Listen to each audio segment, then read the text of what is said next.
11. "Please, my dear," said Willie Wald, "don't. You have already taken 2 stealthy looks at your wrists, and then at your husband. Really, it's not late." "And have some more strawberries," said Willie's wife. Dwyer said, "We'll have to stay a while, my love, because I can't remember my story. Please try to recall it," said Willie from the depths of his armchair. "Or some liqueur, perhaps," said Miss Wald in her tired, melodious, affected voice. Dwyer pounded his forehead with his fist. "I've got the beginning and the middle, my emporium for the end." "Don't worry, it will come," said Willie. "If you go on worrying, your wife will get even more bored. She's a very strict lady. I'm afraid of her." "At this time tomorrow we shall be on our way to Paris," said Miss Wald, gathering momentum, but her husband interrupted. "She's taking me to Paris. I know it's a busy city, but it always gives me heartburn. Still, I'm going. By the way, you haven't told me of your own summer plans." "I've heard of a fellow who could not remember a funny story and burst a blood vessel." "It's not the fact that I can't remember it that hurts," Dwyer said plaintively. "What hurts is that I'll remember it the minute we part. No, we haven't decided it yet." "Isn't that so, my love? We haven't decided yet? In fact," turning to Willie, "we haven't discussed it at all. I know she hates the Alps. Venice means nothing to her. It's all very difficult. There was a twist at the end, such an amusing one." Drop it," puffed Willie. "How come you haven't decided yet? It's the end of June. High time." "Perhaps," said Dwyer with a quizzical glance at his wife, "perhaps we might go to the seaside." "Water," nodded Willie. "Lots of blue water." "That's good. So would I." "With delight. But I'm being dragged off to Paris. I am a remarkably good diver, though you wouldn't believe it." "I can't even swim," glumly answered Dwyer. "I'm so good at some sports. Same thing with skiing. I seem always to stay at the same point. The swing, the knack, the equipoise just aren't there. I'm not sure new skis were the right ones for me. My love, I know you hate the seaside, but let's go there once more. We'll take Franz and Tom with us. We'll splash and puddle, and you'll go boating with Franz and get as brown as milk chocolate." And Martha smiled, not that she realized whence came that breath of moist freshness, the magic lantern of fancy, slipped a colored slide in. A long sandy beach on the Baltic, where they had once been in 1924, a white pier, bright flags, striped booths, 1,000 striped booths, and now they were thinning. They broke off, and beyond for many miles westward stretched the empty whiteness of the sands between heather and water. Water! What do you think they extinguish a fire? What do you do to extinguish a fire? An infant could tell you that. "We'll go to Gravitz," she said, turning to Willie. She grew unusually animated. Her glossy lips parted. Her elongated eyes flashed like jewels. 2 sickle-shaped dimples appeared on her flaming cheeks. Excitedly she began telling Elsa Wald about a little dressmaker, they are always little, whom she had discovered, and ecstatically she praised Elsa's perfume. Dwyer, eating strawberries, watched her and rejoiced. She had simply never beamed and babbled so prettily when visiting the Walds. "They are your friends, not mine. We'll have to have a serious talk," she said on the way home. "Sometimes you do good ideas. Look, tomorrow morning you write and reserve 2 adjacent rooms and a single one at the Seaview Hotel. But the dog will leave. It would only be a bother. You'd better make haste or there will be no rooms left." Being a little drunk, he glued himself to her warm nape. She pushed him away quite good-naturedly and said, "I see you're not only a lecher but also a liar." He suddenly looked worried. "What do you mean?" "I thought," she said, "you told me, when was that? A year ago, that you were taking lessons at the Freibad, and that you now swam like a fish?" "An inexcusable exaggeration," he answered, much relieved. "A poor fish, really. I keep afloat for 3 meters, and then I sink like a log." "Except that logs don't sink," said Martha merrily. "Make haste," but now haste was light-hearted. With waves and sunlight all around, how easy to breathe, to kill, to love. The single word, water, had resolved everything. Although Martha knew nothing about mathematical problems, in the pleasure of elegant proof, she recognized the solution of her problem at once by its simplicity and limpidity. This harmonious obviousness, this elementary grace, made her ashamed, as well she might be, of her gropings and clumsy fancies. She felt an inordinate desire to see Franz that very minute, or at least do something to cable him the code word at once. But for the time being the message ran, "Midnight. Taxi. Stop. Rain gate, front hall, stairs, bedroom. Please stop. All right, hurry up. Good night." And tomorrow was Sunday. How do you like that? She had warned Franz that if the weather did not improve she would not go to see him, because Dwyer would not be playing tennis. But even this delay, which once would have driven her into a rage, now seemed trifling in the light of her newfound confidence. She woke up a little later than usual, and her first sensation was the night before something exquisite had happened. On the terrace, Dryer had finished his coffee and was reading the newspaper when she came down radiant, wearing pale green crepe. He rose and kissed her cool hand, as he always did at their Sunday morning meetings, but this time he added it a good-natured twinkle of gratitude. The silver sugar bowl blazed blindingly in the sun, dimmed slowly, and flamed forth again. "Can the courts still be wet?" said Martha. "I've telephoned," he answered, and went back to his paper. "They are soaked. An archaeologist has found a tomb in Egypt with toys of blue thistles and 3,000-year-old. "Thistles are not blue," said Martha, reaching for the coffee pot. "Have you written about these rooms?" He nodded without raising his eyes, and went on nodding even more gently as he read the paper, cheerfully reminding himself between the nods and the lines to dictate it tomorrow at the office. "Oh, keep nodding, keep playing the fool. It does not matter now. He's a first-rate swimmer. That's not tennis for you." She, too, was bored on the banks of a big river, and could stay afloat for hours, for days, forever. She used to lie on her back, and the water would lap and rock her, so delicious, so cool, and the bracing breeze penetrating you as you sat naked with a naked boy of your age among the forget-me-nots. These thoughts came without effort. She need not invent. She had only developed what was already there in rude outline. How happy her darling would be. She would ring him up and say only one word, "Wasser?" Dryer noisily folded his paper as if wrapping a bird in it, and said, "Let's go and have a walk, eh? What do you say?" "You go," she replied. "I have to write some letters. We must head off Hilda, you know." He thought what I ask her tenderly. It's a free morning. We are lovers again. But emotional energy had never been his forte, and he said nothing. A minute later, Martha from the terrace saw him walk to the gate with his raincoat over his arm, open the wicket, let Tom pass first like a lady, and saunter off, lighting up a cigar as he went. She sat motionless. The sugar bowl alternately blazed and dimmed. All at once, a gray little spot appeared on the tablecloth, and then another beside it. A drop fell on her hand. She rose, looking up. Frida began hurriedly cleaning away the dishes and tablecloth, and glancing now and then at the sky. Thunder rumbled, and an astonished sparrow landed on the balustrade and darted away. Martha went into the house. A door of the hallway toilet was hanging. Frida, already half drenched with the tablecloth in her embrace, laughing and muttering to herself, rushed from the terrace kitchenward. Martha stood at the center of the oddly dark parlor. Now everything outside was gurgling, murmuring, breathing. She wondered if she should first ring him up, but her impatience was too strong. The fuss with the telephone would be a waste of time.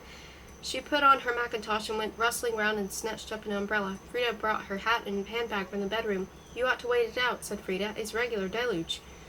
Martha laughed and said she had quite forgotten an appointment at a cafe with Miss Bayader the other day, an expert in rhythmic mixed respiration. Frida, who knew more than she ought to have known, kept snoring every now and then the whole morning.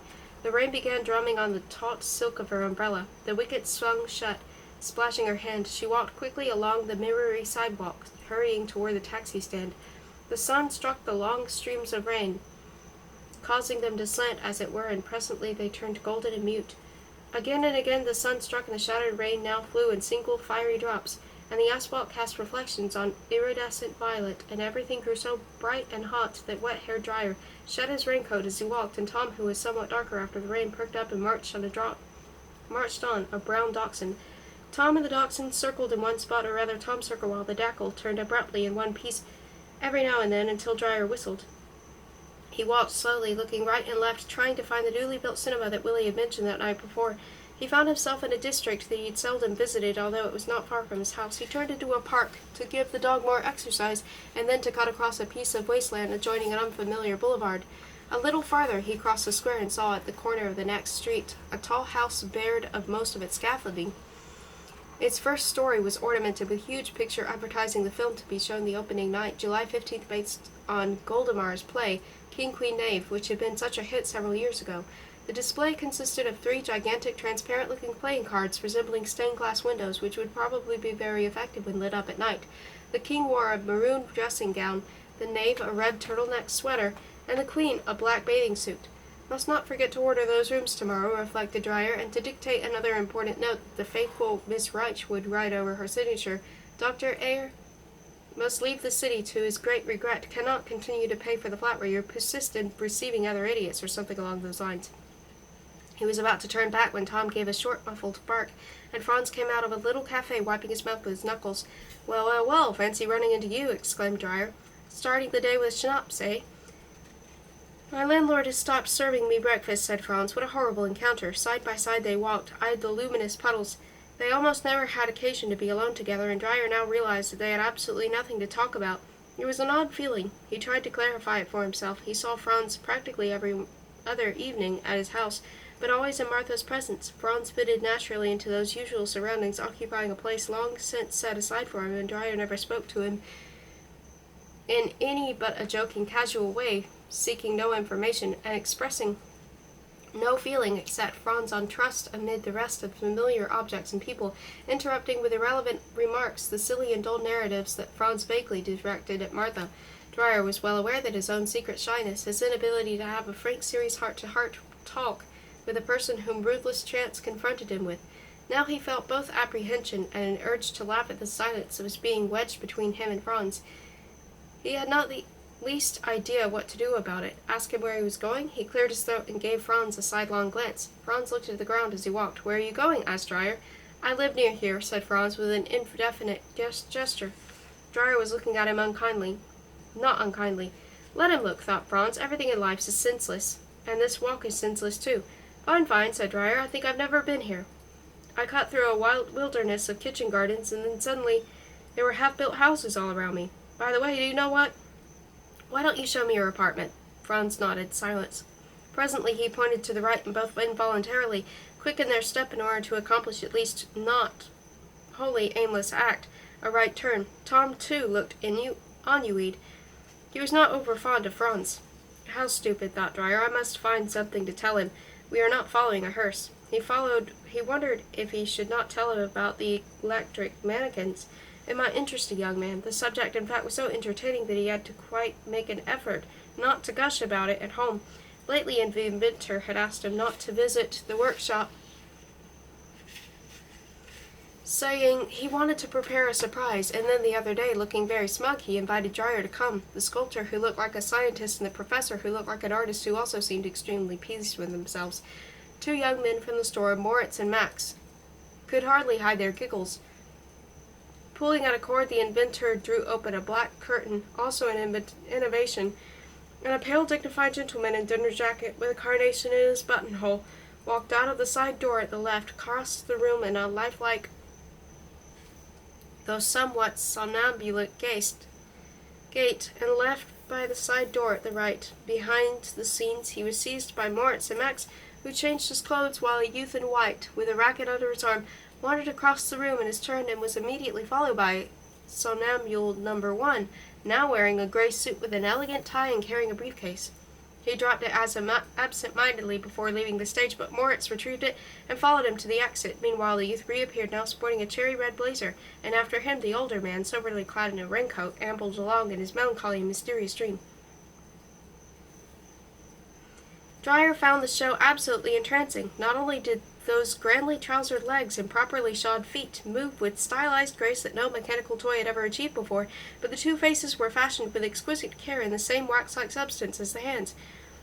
And when vulgar young Max humorously impersonated the younger auto-mannequin by stalking and prancing in his wake, on the delightful youth's final appearance, none could doubt which of the two personages had more human charm, though one inventor was so much more experienced than the other. Presently the mature gentleman came by for the last time, and at this point the creator had devised manners in such a way as to have the re-tuxedo one, minus the carnation mislaid in some avatar, stop mid-stage, jiggle his feet as little as if demonstrating a dance step, and then continue toward the exit with his arm crooked as if escorting an invisible lady. Next time, said the inventor, a woman will be added. Beauty is easy to render because beauty is based on the rendering of beauty, but we are still working on her hips. We want her to roll them, and that is difficult. But could one describe all this to Franz? Told in a jocular tone it would be of no interest, and if it made serious, Franz might not believe it, since Dreyer had pulled his leg too frequently in the past. All at once a saving thought flashed through his mind. Franz did not know yet that he was being invited to the seaside, and of course should be told the good news, and simultaneously Dreyer recalled the end of the anecdote that had eluded him on the eve. First, though, he told him about the trip, saving the anecdote for the last. Franz mumbled that he was very grateful. Dreyer explained to him what to buy for the trip, charging everything to Uncle Selbstverständlich. Franz, reviving a little, thanked him again more eloquently. Are you thinking of marriage? Asked Dreyer. Franz made the gesture of clown's stooge when presented with a conundrum.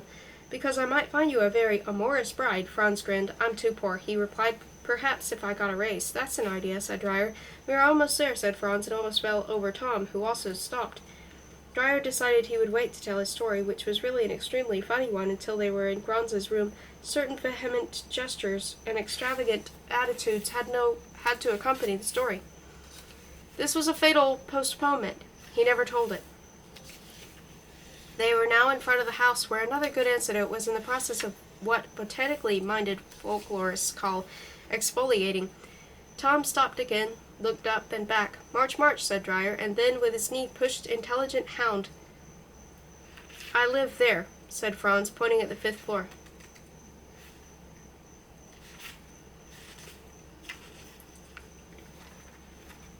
Well, let's go in by all means, said Dreyer, and held the door open for Tom, who shot upstairs with a whimper of excitement. Good Lord, I must get him some other quarters. No nephew of mine should live in a slum, reflected Dreyer, as he climbed the stairs, whose meager carpeting disappeared at an elevation well below timberline. While they climbed, Martha had time to finish darning a last hole. She was sitting on the decrepit couch, leaning over her work, her lips puckering and moving in a happy domestic pout. The landlord had said that Franz would be back in a moment. He had popped out to eat a bigger breakfast than a sick old woman could prepare. Martha got up to return the socks to the drawer.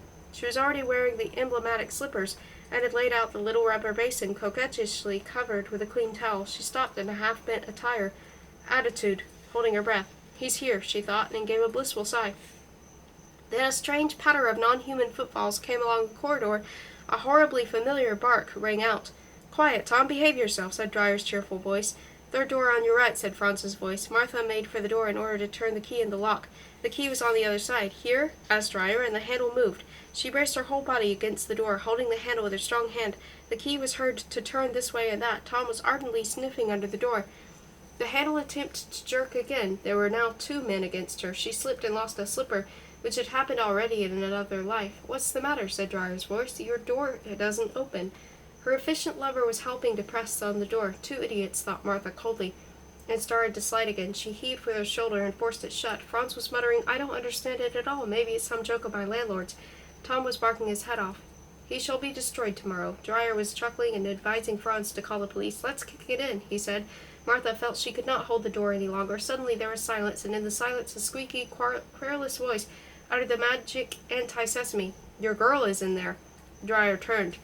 An old man in a dressing gown, clutching a kettle, was shaking his shaggy gray head at the young imbecile, who had covered his face with his hands. Tom was sniffing at the old man.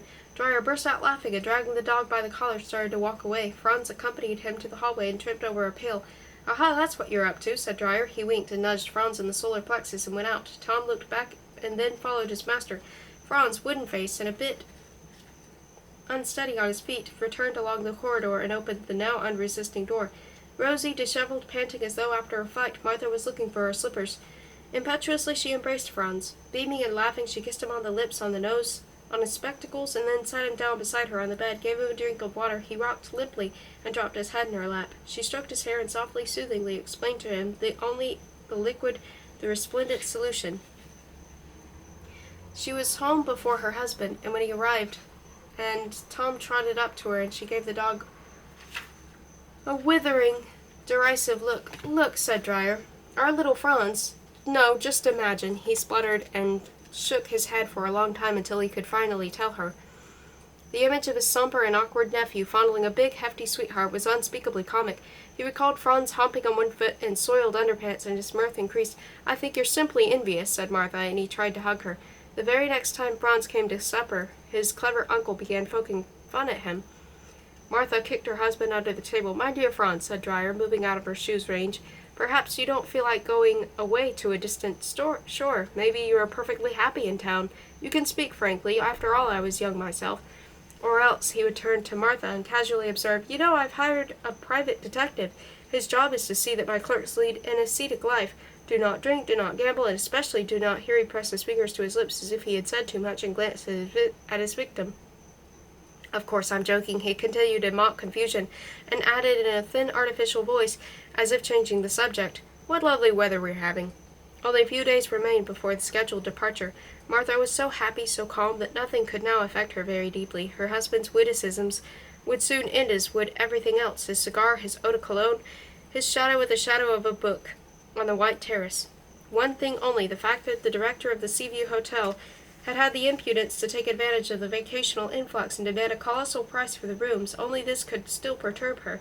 It was certainly a pity that Dryer's removal would be so expensive, especially now when they had to save every penny, because he could in those last days lose, she said, his entire fortune. Some grounds for such apprehension did not exist, but at the same time she experienced a certain odd satisfaction at the thought that now, at the very moment when he was to die under her supervision, Dryer seemed to have exhausted the brilliant business imagination, the gift of daring enterprise, thanks to which he had prepared a fortune to leave to his not ungrateful widow. She did not know that, paradoxically, at that period of decline and indolence, Dryer had quietly started on the very expensive affair of the auto mannequins. Question: were they not too glamorous, too extravagant, too original and luxurious for the needs of a stodgy bourgeois store in Berlin? On the other hand, did he not doubt in 1 minute that the invention would fetch a spectacular price if one could dazzle and enchant the prospective buyer? Mr. Ritter, an American businessman who had the knack of making fancy stuff work for him, was soon to arrive. "I'll sell it," reflected Driver. "Wouldn't mind selling the whole store as well." Secretly he realized that he was a businessman by accident and that his fantasies were not saleable. His father had wanted to be an actor, had been a make-up man in a traveling circus, and tried to design theatrical scenery and wonderful velvet costumes, and had ended as a moderately successful tailor. In his boyhood, Kurt had wanted to be an artist, a kind of artist, but instead had spent many dull years working at his father's shop. The greatest artistic satisfaction he ever derived was from his commercial ventures during the inflation, but he knew quite well that he would appreciate even more than other arts, other inventions. What prevented him from seeing the world? He had the means, but there was some fatal veil between him and every dream that beckoned to him. He was a bachelor with a beautiful marble wife, a passionate hobbyist without anything to collect, an explorer not knowing what mountain to die, a voracious reader of unmemorable books, a happy and healthy failure. Instead of arts and adventures, he meanly contented himself with a suburban villa, with a humdrum vacation at a Baltic resort, and even that thrilled him as the smell of a cheap circus used to intoxicate his gentle, bumbling father. That little trip to Pomerania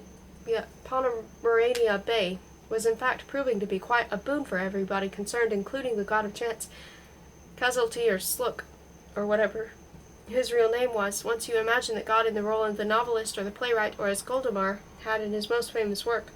Martha was trying to get ready for the seaside with systematic and blissful zest, lying on Franz's breast, sprawling all over him, strong and heavy and a little sticky from the heat.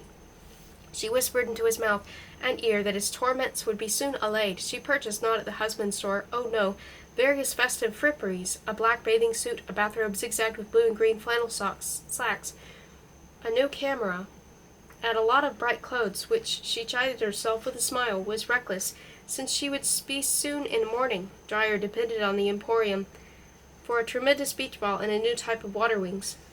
She wrote to her sister Hilda, who had tentatively suggested they all spend summer together, that this year plans were uncertain. They might go for a few days to the seaside, or again they might not. She would write if they did, and found that they wanted to stay longer. She permitted Frida to remain in the attic, but forbade her to receive visitors there. She told the gardener that hysterical Tom had bitten her, that she did not wish to upset her husband, but that she wanted the beast to be put quickly to sleep as soon as they left for Gravitz. The gardener seemed about to demur, but she pushed a 50-mark note into his honest caterpillar-stained claw, and the old soldier shrugged his consent.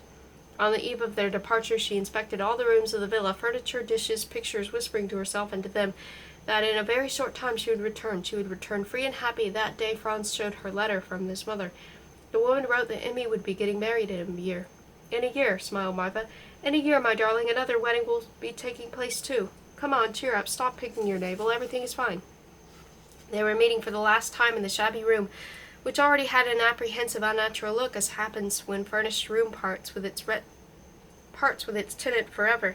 Martha had already taken the red slippers home with her, and hidden them in a trunk, but she did not quite know what to do with the doilies, the two pretty cushions, and the daily implementa so full of memories. With a heavy heart she advised Franz to wrap it all up and mail it to his sister. as a thoughtful wedding present. The little room was aware it was being talked about and was assuming a more and more strained expression. The lewd bidders were appraising the big-nippled, bronze-spangled slave girl for the last time. The pattern on the wallpaper, bouquets of blood-brown flowers, in a regular succession of repeated variations arrived at the door from three directions, but then there were no further place to go, and they could not leave the room just as human thoughts, admirably coordinated though they may be, cannot escape the confines of the private circle of hell. 2 suitcases stood at a corner, one brand new in brown leatherette, with its pretty little key still attached to the grip. A sweetheart's gift. The other, a black fibrous affair, bought a year ago at a market stall and still quite usable, except that one lock would sometimes fly open without provocation. All that had been brought into this room, or had accumulated there in the course of 10 months, disappeared in those 2 suitcases which were to depart on the morrow forever. That last night Franz did not go out for supper. He closed the empty chest of drawers, looked around, opened the window, seated himself with his feet on the ledge. He must somehow get through this night. The best thing was not to move, not to think, to sit and listen for the far-off automobile horns, to gaze at the blue ink of the sky, at a distant balcony where the lamp glowed under its orange shade, and 2 happy, innocent, carefree people were playing chess bent over the bright oasis of a happy table.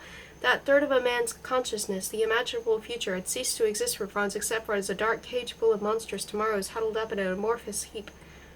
What had struck Martha as the first realistic logical solution of all their problems had all but dealt the last blow to his sanity. It would be as she had said, or would it? A flutter of panic brushed his heart. Maybe it was not yet too late. Maybe he should write to his mother, or to his sister and her fiancé to come and take him away. Last Sunday fate had almost saved him, and fate might save him again. Yes. Send a telegram home. Come down with typhus, or maybe lean forward a little and slip into the ever-ready embrace of greedy gravity. But flutter past. It would be as she said. Barefoot, coatless, he sat there a long time, hugging his knees without moving, without changing the position of his thighs, even though a throb on the edge hurt him, and a humming mosquito was preparing to stripe at his temple. It was by now quite dark in the doomed room, and there was nobody to turn on the light, and there would never be anybody if he fell off the sill. On the distant balcony, the chess game had long since ended. 1 by 1, or 2s, or even 3s, all the windows had grown dark. Presently he felt stiff and cold, and slowly clambered back into the room and went to bed. Sometime after midnight the landlord passed noiselessly along the corridor. He checked if there was a slit of light under Franz's door, listened with bent head, and went back to his room. He knew perfectly well that there was no Franz behind the door, and that he had created Franz with a few deft dabs of his facile fancy, yet the jest had to be brought to some natural conclusion. It would be silly to have a figment of one's imagination, using up expensive electricity or trying to open a jugular vein with a razor. Besides, old Enricht was getting bored with this particular creature of his. It was time to dispose of him, and replace him with a new one. One sweep of his thought arranged the matter. Let this be the fictitious lodger's last night. Let him go tomorrow morning, leaving the usual insolent mess as they all do. He postulated, therefore, that tomorrow was the 1st of the month, and that the lodger himself wished to leave, that, in fact, he had paid what he owed. Everything now was in order. Thus, having invented the necessary conclusion, old Enricht, alias Parson, dragged up in retrospect and added to it, in a lump, that which in the past must have led up to this conclusion, for he knew perfectly well, had known for the last 8 years at least, that the whole world was but a trick of his, and that all those people, 8 former lodgers, doctors, policemen, garbage collectors, Franz's lady friend, the noisy gentleman with the noisy dog, and even his own, Farson's wife, a quiet old lady in a lace cap, and he himself, or rather his inner roommate, an elder companion, so to speak, who had been a teacher of mathematics 8 years ago, owed their existence to the power of his imagination and suggestion and the dexterity of his hands. In fact, he himself could at any moment turn into a mousetrap, a mouse, an old couch, a slave girl led away by the highest bidder. Such magicians should be made emperors. The waking hour struck. With a scream shielding his head with his arms, Franz leapt off the bed and rushed to the door. There he stopped, trembly, looking around myopically, already aware that nothing special had happened, and that it was 7 a.m. on a hazy, tender, melting morning with its hullabaloo of sparrows and express train that was about to leave in an hour and a half. He had slept in his day shirt and sweated profusely. His clean linen was already packed, and anyway, it was not worth the trouble of changing. The washstand was bare except for the thin relic of what had been a beige cake of violet-scented soap. He spent a long time scraping up with his fingernail a hair that was stuck to the soap. The hair would assume a different curve, but refused to come off. Dry soap collected under his fingernails. He started to wash his face. The single hair now stuck to his cheek, then to his neck, then tickled his lip. The day before he had patched the landlord's towel. He paused pondering. then dried himself with a corner of the bedsheet. There was no point in shaving. His hairbrush was packed, but he had a pocket comb. His scalp felt scaly and itched. He buttoned up his wrinkled shirt. Never mind, nothing mattered. Trying to ignore loathsome contacts, he attached his soft collar, which immediately grasped him around the neck like a cold compress. A broken fingernail caught in the silk of his tie. His second-best trousers, which had been laid where they had been shed, and the foot of the bed, had gathered some nameless fluff. The clothes brush was packed. The ultimate disaster occurred when he was putting on his shoes. A shoelace broke. He had to suck the tip and ease it into the hole, with the result that two short ends were diabolically difficult to make into a knot. Not only animals, but so-called inanimate objects, feared and hated Franz. At last he was ready. He put on his wristwatch and pocketed the alarm clock. Yes, it was time to leave for the station. He donned his raincoat and hat, responded with a shudder to his reflection in the mirror, picked up the suitcases, and bumping against the door jamb as if he were a clumsy passenger in a speeding train, went out into the corridor. The remnants of his physical self that he left behind were a little dirty water at the bottom of the wash basin and a full chamber pot in the middle of the room. He stopped in the passage, stunned by an unpleasant thought. Good manners bade him take leave of old Enricht. He put down the suitcases and knocked hurriedly at the landlord's bedroom door. No answer. He pushed the door and stepped in. The old woman, whose face he had never seen, sat with her back to him in her usual place. "I'm leaving. I want to say goodbye," he said, advancing toward the armchair. There was no old woman at all, only a gray wig stuck on a stick and a knitted shawl. He knocked the whole dusty contraption to the floor. Old Enricht came out from behind the screen. He was stark naked and had a proper fan in his hand. "You no longer exist, Franz Bubendorf," he said dryly, indicating the door of this fan. Franz bowed and went out without a word. On the stairs he felt dizzy. Setting down on his load on a step, he stood clutching the banister. Then he bent over it as over a ship's side, and was noisily and hideously sick. Weeping, he collected his valises, re-clicked a reluctant lock. As he proceeded downstairs, he kept meeting various traces of his misadventure. At last the house opened, let him out, and closed again.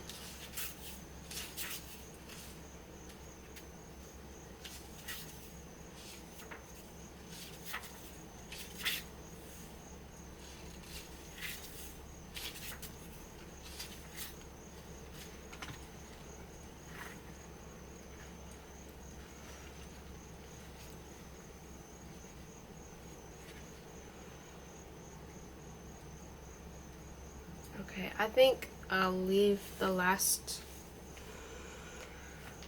two chapters for